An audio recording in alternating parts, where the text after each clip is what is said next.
started here on the third item on the agenda today. So if Council Chambers can let me know that we're recording. Yes, we're recording. Excellent. Okay. Get my gavel back out and make it official. So thank you. Welcome back. It's August 23rd of 2023, just after 10 a.m. now, and we're here with the City of Oak Harbor hearing examiner on the final item, third item on the agenda, and this is the only item that was scheduled for 10 a.m. This is number 2302-0006, and it involves a request for approval of a preliminary plat to allow for the subdivision of an approximately 3.43 acre property into 29 lots for single-family residential development, including the development of associated improvements and appurtenances on property that is approximately located at 2000 Northeast 10th Avenue in Oak Harbor. The site is undeveloped and does not yet have an address.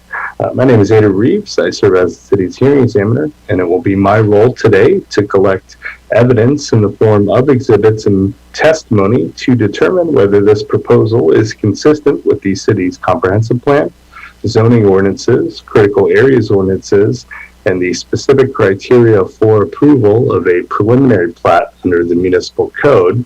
And because this proposal does involve the subdivision of land, ensure that it complies with the requirements for subdivision under our state's Subdivision Act, which is in Chapter 5817 of the Revised Code of Washington.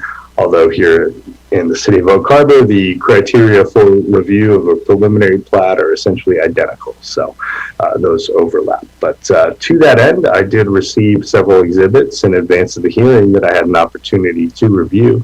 These include a staff report prepared by city staff, information on zoning and the zoning map and vicinity map, the application materials themselves, and this is Exhibit 3, and it does include quite a few sub-exhibits, as it were, but this included reports and information related to traffic on site, cultural resources survey, including a inadvertent discovery plan or IDP that was included as well, information on stormwater and how that would be addressed on site, draft CCNRs for the proposed subdivision, and then information on the review that occurred under our state's Environmental Policy Act, or SEPA, including the determination of non-significance, or DNS, that was ultimately issued by the city, elevations for the potential homes on site, and then site and project plans as well. So those were all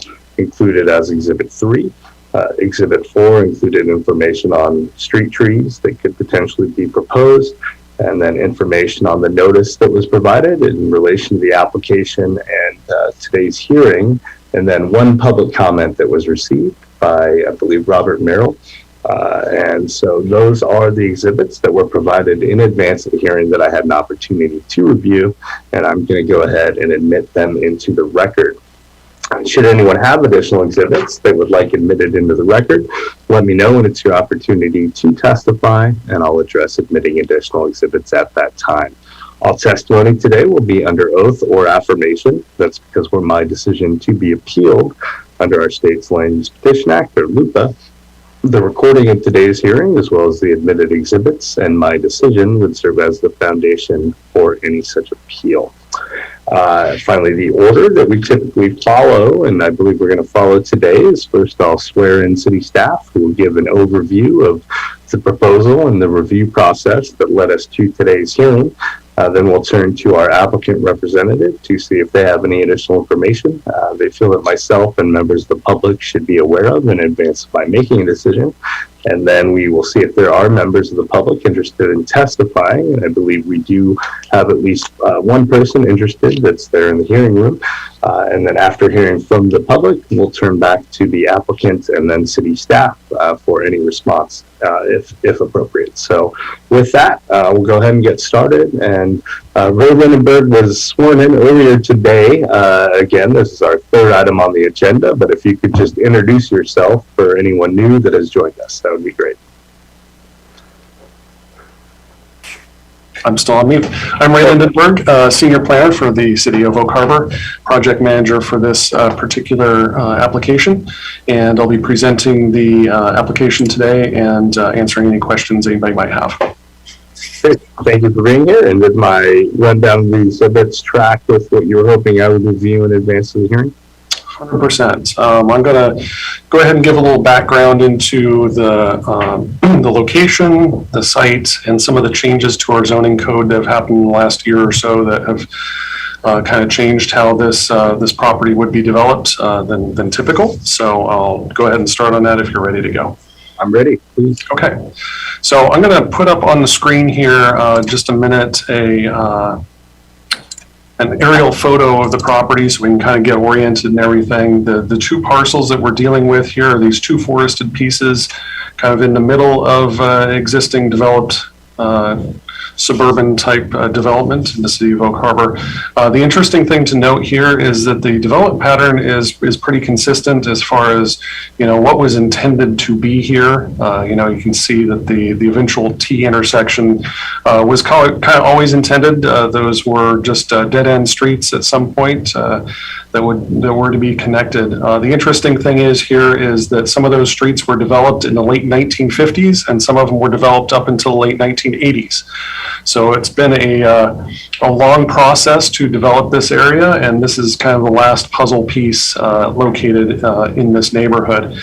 That being said, the existing development was constructed or platted under previous zoning ordinance that allowed for or required at least a 7,200 square foot minimum lot size. There might be lots that are smaller than that or slightly different based on, different types of developments, whether PRDs, et cetera, but that was kind of the typical standard of the day. More recently, we've changed the R1 zoning to allow for down to 3,200 square foot lots of at least 40 feet in width and 80 feet in depth, and also allow for private driveways to serve several homes that aren't public roadways. So that has allowed the applicant and applicants indeed anywhere in the city to come up with a little bit denser development pattern to hopefully get us some more housing units to help with our housing unit crunch and hopefully kind of bring some affordability into the mix as well. So that's what we're dealing with right now. We've got 29 units in a space that in the past wouldn't have had that many units, but we worked with the applicant to try and ensure that those units are appropriate development for the site, are attractive, and are going to be a net benefit to the community. We also worked with the applicant as far as connecting those streets and all of the utilities that go along with those, our stormwater, sewer, water systems, all that sort of thing.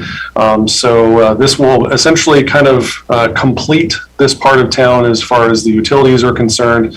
There aren't going to be any roads straight through to Regatta Drive or anything like that, so we don't anticipate there's going to be a significant uptick in traffic patterns with that regard. I'm sure that people will start to drive in different directions, but there is enough of a grid in this area to kind of disperse traffic evenly throughout it.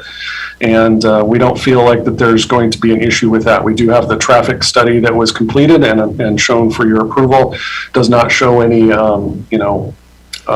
degradation in levels of service or anything like that. So with that, I'll go ahead and move over to sharing the actual plan for the project itself. Now on the screen showing those lots and the new streets coming through, Northeast 10th Avenue terminating in a new section of Tafson Street. Lots will be arranged off of private driveways for some over on this side, and then directly off of the public roadways on Tafson Street and also on Northeast 10th Avenue. The applicant, this is not a PRD, but because we have reduced that minimum lot size down, we feel like the aesthetic qualities are going to be more toward the forefront when you have houses that are closer together and more of them.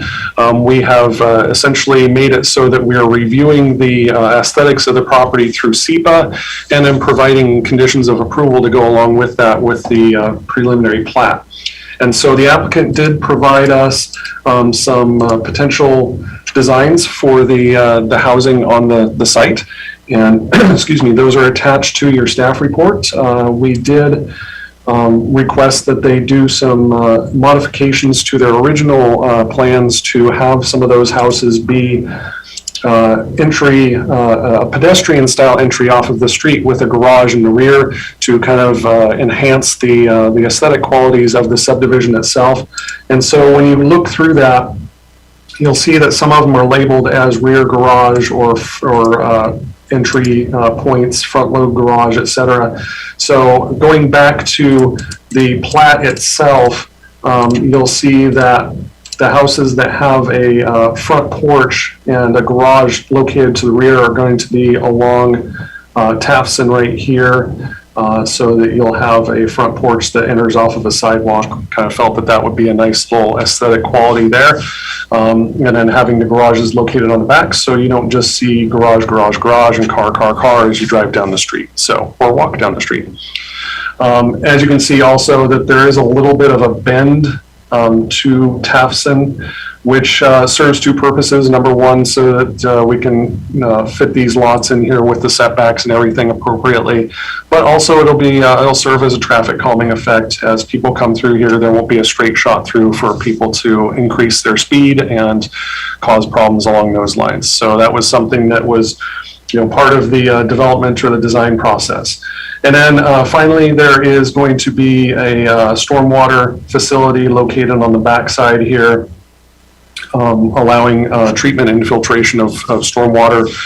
And then also, as you mentioned, a landscape plan that shows the street trees for the site. We recommended some slightly different street trees based on the Seattle street tree list, and that's in quotes. That City of Seattle has developed a significant street tree inventory and has applications as far as where they fit on, the size of the park strip and heights and underneath wires and things like that. We don't have any overhead wires here, but we do have a 5-foot park strip, which does limit the trees that we want to use there, so we're not having sidewalks and curbs be pushed up and cause problems in that way. So we have recommended some different street trees. We also recommended that they use two different varieties or species, so that if there is ever a disease issue, it doesn't wipe out all the trees. And that has been something that's happened in some cities across the country, and we're trying to avoid that here. So aesthetics and also kind of vulnerability issues, making sure that we have an attractive community long into the future. As noted, we're looking at 8.46 dwelling units per acre, which is a little bit higher than what we typically see in the city of Elk Harbor, but it is within the 3 to 9 units per acre designation for the R1 zone district. As I mentioned, that was recently changed. We went from 3 to 6 to 3 to 9, along with that reduction in the minimum lot size. So it's going to be a little bit more dense than what people are used to, but I think it's going to fit into the neighborhood really well, based on the aesthetic qualities here, and they have gone above and beyond as far as design is concerned, and making sure that we have nicely landscaped and attractive streetscapes as well. So I believe that is going to be the extent of my discussion here. I don't think there is anything else we need to bring up. We do have the transportation concurrency goes along with our permit process here, so they will be paying transportation impact fees. And then, of course, there was the SEPA checklist on that. We did determine that it was a DNS, determination of non-significance for this. We're dealing with an existing mostly urban area. We're going to be taking care of all of the stormwater as we're supposed to by our requirements with the state, and the aesthetic qualities that I mentioned.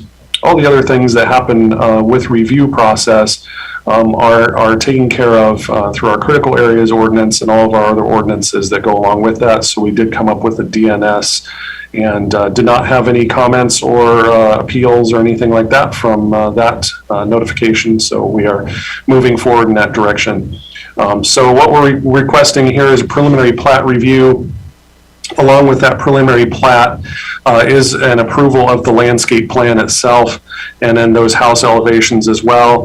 The thing is about the house elevations is we are viewing those as sample house elevations. We're not requiring that the developer build those exact homes, but if they do make changes that the exterior quality needs to be in substantial or general conformance with what they've submitted there. For instance, the houses that have the front porches and the pedestrian entrances would be required to do so even if they change the plans. And the general style and the quality of the materials is what we're looking for. We don't have a set architectural style for the city of Oak Harbor. We just want to see high quality design, and we feel that the applicant has met that standard with these designs. So we're happy with that. And so in the end, if you do approve this particular preliminary plat, what that does is it authorizes the applicants to start developing construction plans based on those plans, working through their civil and site improvements, and then moving towards a final plat that will be approved by staff after inspections to ensure that they've met all of the criteria that we have set forth today. Okay. Did that conclude your opening remarks? That does, yes, thank you. Great. Just to work backward, I suppose, you had referenced a landscape plan being approved. I just want to think through that to the extent that, if I recall, the staff report has a discussion about some alterations that have been suggested or potentially required through conditions of approval. And as you referenced, the street tree list that Seattle has adopted being the base, and then utilizing 2 different species throughout to ensure that if there were some kind of blight, it doesn't knock everything out. I guess my question is the landscaping plans, are those plans the ones, they're not the ones that would be approved at this point, correct? Because changes have been suggested, or did I miss that? No, that's true, and I think what we're looking at there is kind of along the lines, if this was a staff level approval, essentially what we would do is quote unquote redline it. We draw a line through whatever species that is shown in the Seattle street tree list as being appropriate for a 6-foot or larger, and say replace with 5-foot appropriate tree. And so what we're doing is we're asking the applicant to find out what's available, what works with their budget and things like that, and also fits into the street tree list requirements as far as a 5-foot park strip. So I guess one way to think about it for me, the hearing examiner, is so long as the applicant were to comply with the recommended conditions 3 through 7, I believe, which specifically relate to what has been asked of the applicant in terms of landscaping, then staff believes the hearing examiner would be, there aren't any issues with me saying that the landscaping that's proposed, so long as the conditions are met, would be fine. Does that track and make sense? Yeah, that's correct. And then you had talked about SEPA and the SEPA process, and I believe, again, that the DNS was issued and also provided for my review. My understanding would be that any appeal that were to have occurred would have been to me and would have been consolidated as part of this process, but no appeals occurred, and so SEPA is final at this point.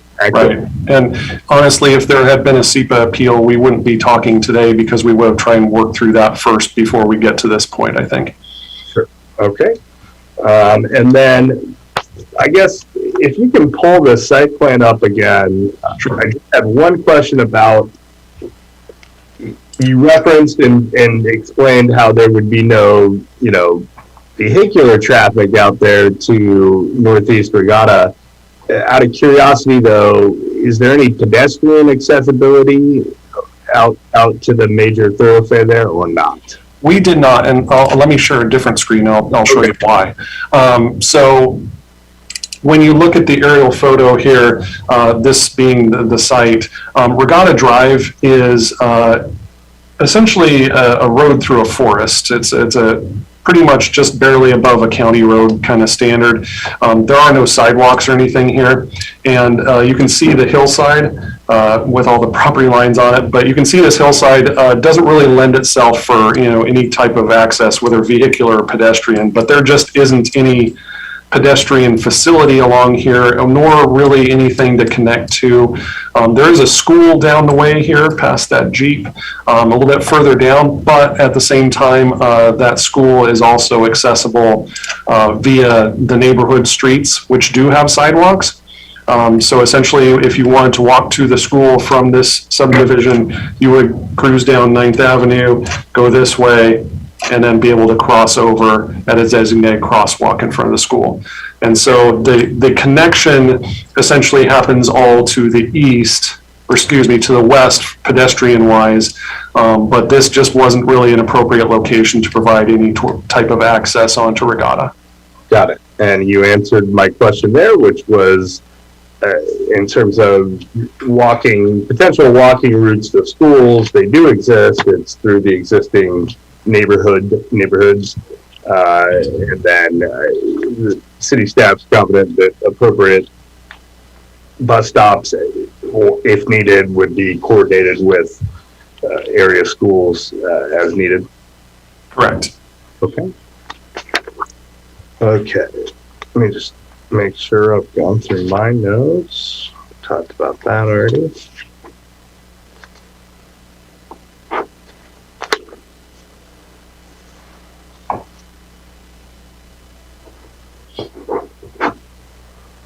Okay, those were the specific questions I believe I had. Oh, and I think your staff report covers it, but just to be clear, no protected critical areas on site. Your staff report talks about no protected Gary Oaks, but there was no indication or none of the GIS data indicated that this was undeveloped for that reason. This was, no critical areas. No, none that we're aware of. We wouldn't anticipate that there would be any wetlands or anything like that. The slope there is a slope. It's fairly consistent. There are no steep or landslides or anything like that. Gary Oaks don't typically grow in forested areas like this, so we're not too concerned about that. If they do happen to come across one, we would ask that they get in touch with our staff and coordinate that. And of course, there's always the cultural artifacts potential. Whenever they break ground in the city of Oak Harbor, we have them sign an inadvertent discovery protocol. If they do find anything, they stop and contact our city archaeologist for assistance with that. Sure, but to be clear, in this project, that's already been provided as part of the application materials, but furthermore, I believe the applicant provided an actual cultural resources survey for the property, right? Okay, just want to make sure I didn't misunderstand that. Okay, again, those were the questions I had, and then in terms of, because I like to ask, no changes to the comprehensive plan or zoning code that would impact this proposal since the application has been complete? No, there have not. Okay, great. Anything else you wanted to add, or other members of staff you intended on talking about? No, I did want to point out that Nolan was of significant assistance on this staff report again, so we appreciate his help, and you'll be seeing him probably in person doing more of these on his own in the future. So. Okay, great. Thank you. So with that, we'll next turn to our applicant representative who's joined us, and that would be Miles, probably pronounce it wrong, McKeithron, who joined us. And so if we can have Mr. McKeithron unmute. I'm here. Okay, I'm going to swear you in. I envision your hands up. Do you swear or affirm to tell the truth in testimony you give here today? I swear to tell the truth and the testimony I give today. Great. Could you just state and spell your name for the audio? Miles, M-I-L-E-S, McKeithron, M-C-E-A-T-H-R-O-N. Okay, and is the E capitalized? Yes. Okay, so MC, capital E, got it. Okay, thank you. And you are property owner or the applicant, I guess the applicant representative in this case, is that right? Correct. We're representing the owner. We're the civil engineer. Okay, great. So this is your opportunity to present any additional information or clarifying points that you wanted to provide in advance of my making a decision. We don't have much to say, but the owner is very excited about Oak Harbor, and he likes the opportunity to provide affordable housing, and he wants to do that here. So he is very excited about the project and moving forward. Okay, and on behalf of the applicant, you had an opportunity to review the staff report that was prepared, Yes. and you don't see any issue with any of the recommended conditions? No, we did not see an issue with any of the recommendations.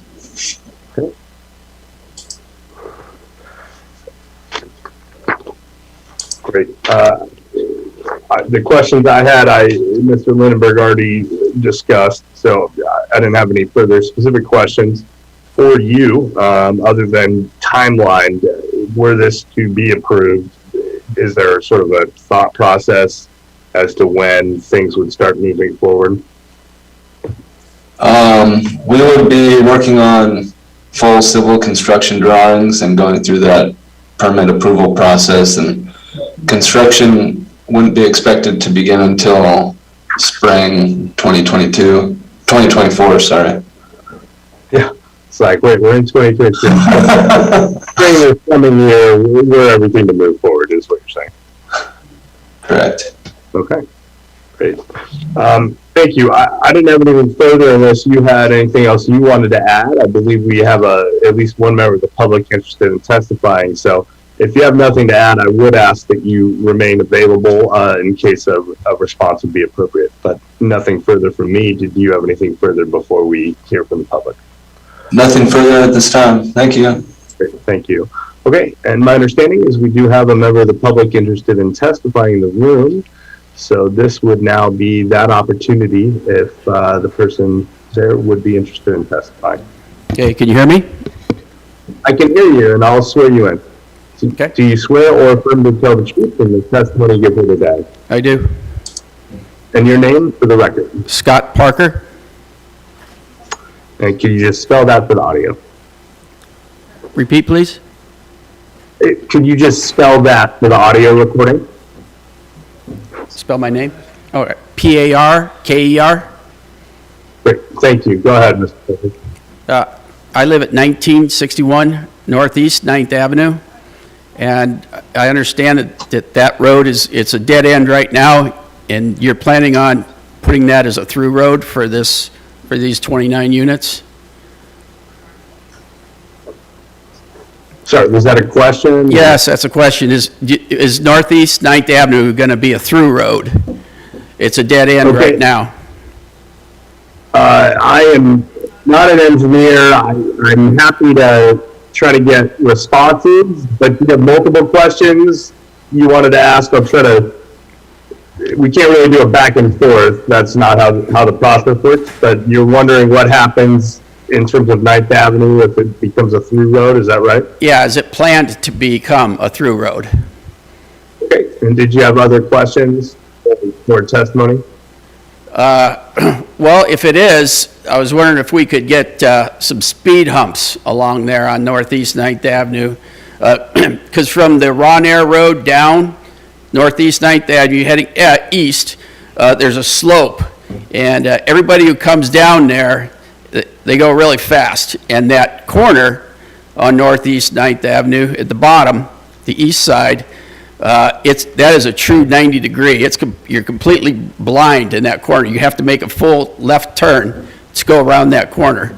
And when people come down that road, even the people who live there, they drive way too fast. And there's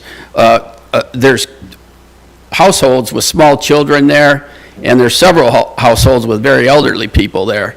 So if it's going to go through, just see if we could get some speed humps there for protection of the children and the elderly. Okay. And I'll turn it back to Ray Lindenberg momentarily. The street names I'm familiar with are 10th and Patson, but I'm happy to turn to Ray Lindenberg to try to get an answer. And essentially, you were hoping that if something does get punched through, that ultimately, traffic calming measures, speed bumps of some kind or something, Yes. were added. Is that accurate? Yes, so I'll share the screen here real quick and kind of go through. Speaking.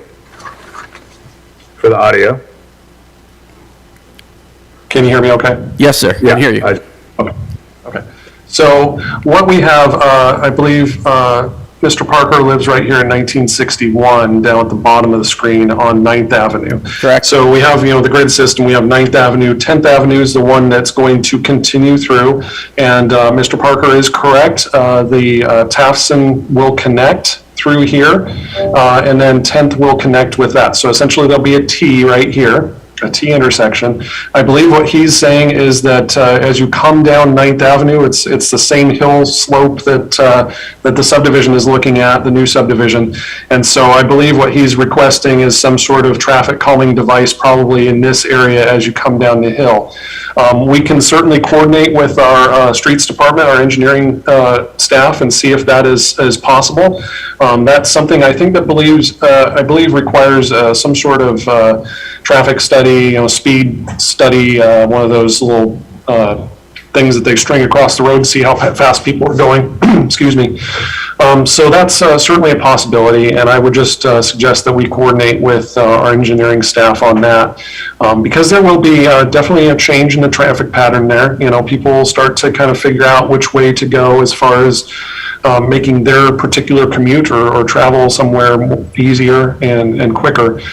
So there's always that possibility that things will change, especially when you're going from a street that terminates to one that goes through. So we can certainly coordinate with engineering and see what they have to say on that and go forward with that.